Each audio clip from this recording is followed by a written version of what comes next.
Hey guys, it's Sarah. Welcome back to my channel.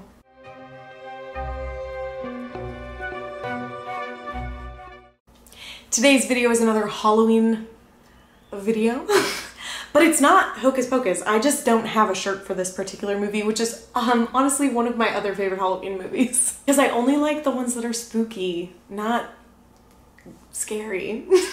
And this one's kind of scary. If you guys don't know what I'm talking about, because maybe you just saw my beautiful face and clicked, what, my face is not going to be the thumbnail. Because maybe you just saw the really cool wreath in the thumbnail and clicked on the video, but this wreath is Halloweentown inspired to the best of my ability.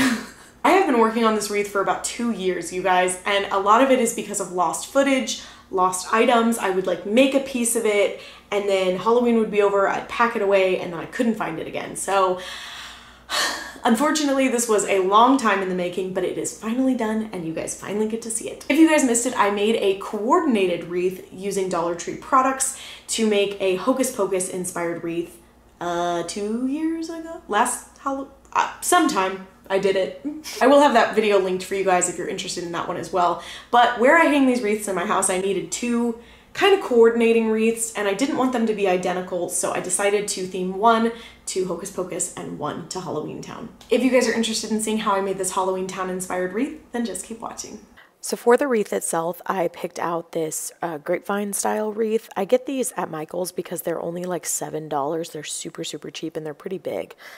So this is going to be the base of the wreath. I used the same base for my Hocus Pocus wreath. And then I found this little cute skeleton guy at Dollar Tree. He's so adorable, and I think he makes cute decor regardless of where you're using him.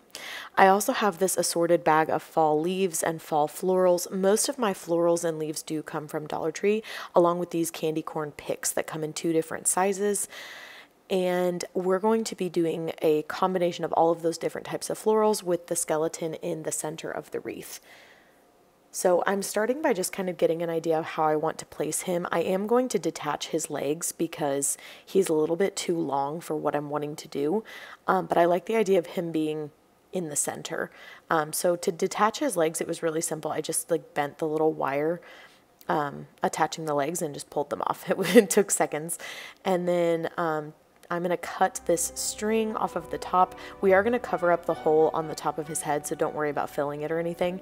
And then from there, I'm just going along and placing different florals and different textures. I definitely did a much fuller job on this wreath. Like this one compared to my Hocus Pocus wreath, I used so much more florals and picks. So I might go in this year and kind of fluff up my Hocus Pocus one just so that they match a little bit better. But I started with the candy corn picks because those are my personal favorite. And they're hard to find, unfortunately, in my area. So I definitely was utilizing them because I went on the hunt for them. And then I'm also going to be incorporating some of these different pumpkins. These are all from Dollar Tree. These are like a faux leather, and they have little clips on the back, which is great because you don't have to hot glue anything. And then I also have these burlap ones that are a burnt orange color. So next you're just going to see me kind of playing around with the layout of the different types of things that I have for the wreath.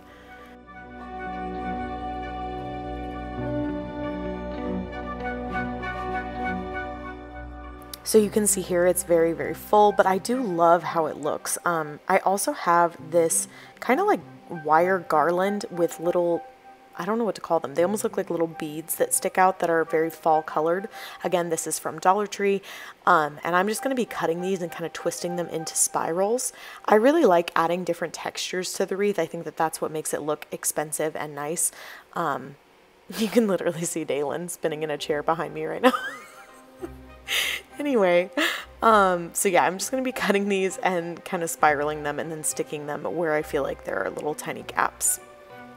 This next part of the DIY was suggested by one of you guys. You noticed these pens in Dollar Tree that have little pearls on the end, and they look like the scepter from the first movie. So I'm removing the pen portion of it, and then, sorry, excuse me, I'm going to be cutting it down because it is a little bit too long, but the overall shape of it is pretty cool. So I'm going to be cutting it down, and then I'm going to be taking some magic mold clay to add different shapes to the scepter.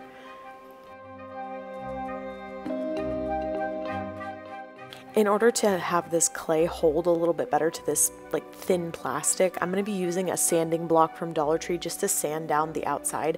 This will give it a little bit more of a rough grip, and it'll allow that clay to grab onto it a little bit better. And then this is what it looks like close up after I was done sanding it. Now I'm going to go in with the magic mold clay, and I'm not going to lie to you guys, I didn't go into this with much of a plan. I kind of was just like, let's just see what works. So I am adding clay around the top portion to kind of thicken it up and make it look better. And then I'll be adding clay in kind of a spiral effect down the handle of the scepter.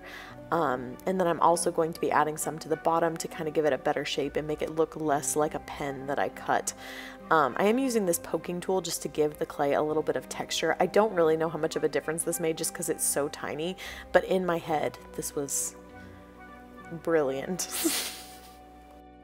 Next, I'm going to move to the bottom portion of the scepter. The little cutoff part looked really, really ugly, so I'm making sure to cover that with a pretty thick piece. This was having some trouble attaching, so you just kind of have to be patient and work with it. Once it was dry, it was good to go. It was just getting it to the point where it was stuck enough to where the clay would fully dry.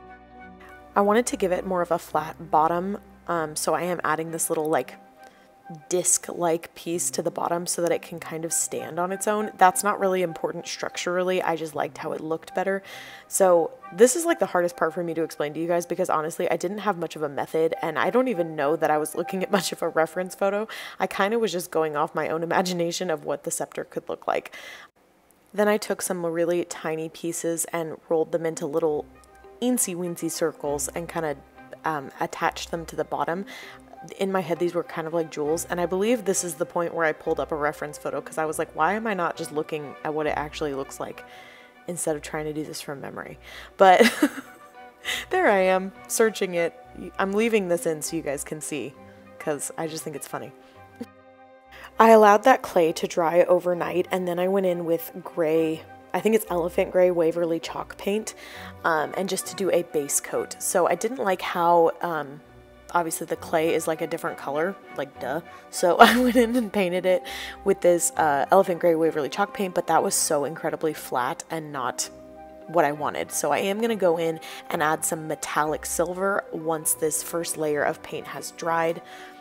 And this is what it looked like after I added that silver on top. I'm sorry I don't have the footage of that. I'm not really sure why I don't, but I literally just took a paintbrush and just like quickly painted silver over the top of that gray, and then I added the pearl back on.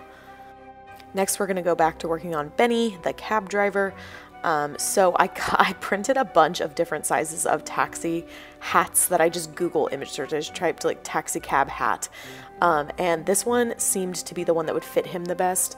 I did measure him, but honestly, I had no way of knowing exactly what I would like for it to look like. So I just printed a few different size options, and then I'm going in with an X-Acto knife and cutting this out. I do realize that this is paper, but I'm going to show you guys how I sort of kind of weatherproof it, if that makes sense. But obviously, if you have a way of doing this that's not paper, it probably will last longer. But what I'm going to be doing is covering it in packing tape. So this is kind of like a cheater's lamination technique, if you will. So like if you have a laminator, that would obviously be better, but this is how I kind of get away with not having a lamination machine and covering it to where if this did get wet or something like that, it would be okay. I will say again though, my wreaths are hanging inside, so I definitely wasn't worried about it. If you are hanging this wreath outside, then maybe like double or triple packing tape it just to really give it like a nice protective layer. And then also, because Benny is made of wood, if he's going outside, you probably need to put a protective layer over the skeleton as well, just so that the elements don't ruin him. Now to attach this hat, you can obviously use hot glue, but I'm actually just going to be using a glue dot because I didn't really want it to be permanent, like forever, in case I ever want to repurpose this little skeleton guy. But I do think it came out really cute, and it attached pretty well with just a little glue dot. So the next portion of this is going to be the 3 pumpkins at the top. So on my silhouette machine, I cut out "Get in, loser, we're saving Halloweentown" because I think it's funny. And so I'm just going to be weeding this vinyl. Obviously, if you guys don't have a die cut machine, you could do this with stickers. You could do this with the cheater quote unquote technique that I have for you guys. I'll link a video in case you need it, but it is a way of like, if you can print a piece of paper, you can perfectly transfer on the letters that you want, and you don't have to be good at painting by hand. So I will link a video that helps you guys with that. And then if you don't want to do it that way, you know, stickers are a great option, or hand lettering with your own, you know, artistic skill is also an option. The pumpkins that I'm going to be putting these on are also from Dollar Tree. I painted them orange. They come in like that natural wood tone, the same as the skeleton. But I had already painted these from a previous project that I didn't end up finishing. So I'm just going to attach the letters to that. And I liked it laying kind of like this. Obviously it looks different for you guys because you know, you're like backwards on the camera, but just lay it out however you like it on your actual wreath. You might even want to go over to your wreath and kind of like position it before gluing anything down. I also wanted to go back to the layers of leaves that I was showing you guys. I am just sticking mine in and only hot gluing if I absolutely have to. I don't like hot gluing into wreaths because I like the option of like taking everything off and trying again if I want to, or taking everything off and completely retheming it. So if I can just stick it into the wreath, that is my personal preference. So kind of the same deal for the skeleton. I am going to be attaching him with zip ties. So I'm going to very carefully flip my wreath over, and then I'm going to be adding him to the back. Obviously I'm facing him the correct direction, and I'm just kind of like wedging him under this one branch. But in order to better secure him, I'm going to be using these zip ties again, or sorry, pipe cleaners. I don't know why I said zip ties. You could use zip ties. But I'm going to be using these pipe cleaners because I already had them on hand. And then I'm just going to be twisting that around in order to keep him kind of fully secured. I also liked the pipe cleaner because I was able to just use one and kind of like weave it in and out of the openings on his hips. So, you know. Okay, and then I forgot about this part, to be honest, but he kept flopping over. So using that hole in the top of his head, I'm going to stick some fishing line through and attach that to the top of the wreath. And this is going to make it to where he's not flopping over too much. And the fishing line's basically invisible, so it still looks really good. Jewelry line would also work really well for this. And I'm just going to be like triple knotting it and hanging it up that way. And then he is nice and propped up in the wreath. For the little pumpkin sign, I did play with adding it to the bottom of the wreath, but I decided to add it to the top in the end. I did hot glue all three of the pumpkins together so that they wouldn't move around when I was trying to attach them. To cover up the holes on the top of the pumpkins, I'm just taking this green floral wire that is also from Dollar Tree and wrapping it around the stem of the pumpkin. And I'm going to do that to all three of them.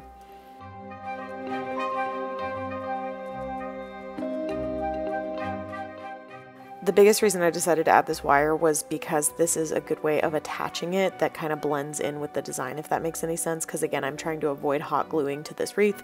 So I'm going to be sticking it through that middle one and just wrapping it around just aesthetically, but this other one I'm going to be sticking it through and then wrapping it around the wreath itself.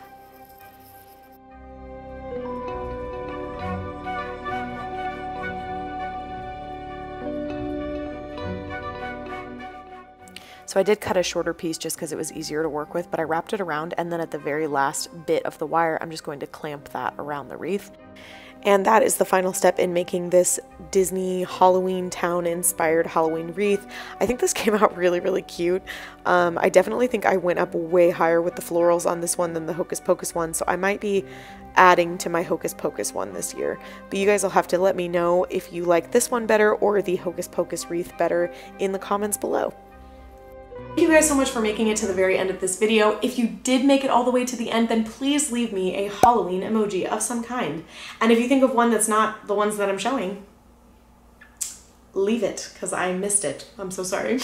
You guys will have to let me know if this version of the wreath or the Hocus Pocus is your favorite. Which one do you see yourself recreating? And if you guys have any questions down below for how this tutorial went or what you need to do, I'm more than happy to chat with you in the comments or over on Instagram in the DMs if that's more helpful. Thank you guys so much for watching. Please subscribe if you haven't already, and I will see you in my next video. Bye!